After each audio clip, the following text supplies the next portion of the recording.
అతన్ని చంపడం జరిగింది.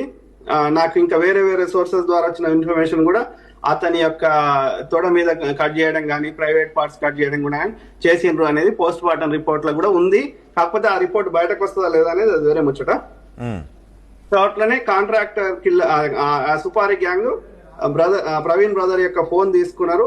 ఆ ఫోన్లకి వెళ్ళి డబ్బులు 6,20,00,000 ట్రాన్స్ఫర్ చేసుకున్నారు. ఎక్కడికి పోయినాయంటే ఒరిస్సా, ఛత్తీస్గఢ్, రాయ్గఢ్ 8తో ఎండ్ అయ్యే అకౌంట్ నంబర్లకు పోయినాయి అనేది నాకున్న సమాచారం. అట్లనే ఆ కాంట్రాక్ట్ కిల్లర్స్ 3 వాహనాలను రెంట్కి తీసుకున్నారు. వైట్ కార్ సుజుకి స్విఫ్ట్, 2 ట్రక్కులు. ఈ ట్రక్కులని సికింద్రాబాద్ పరిసర ప్రాంతాల్లో తీసుకున్నారనేది నాకు వచ్చిన సమాచారం. ఇది మొత్తం హ్యాండిల్ చేసింది భూపతి రాజ్ శ్రీనివాస్ వర్మ. 2 కత్తులు తీసుకున్నారా? 2 ట్రక్కులు, ఒక Swift car, white car Suzuki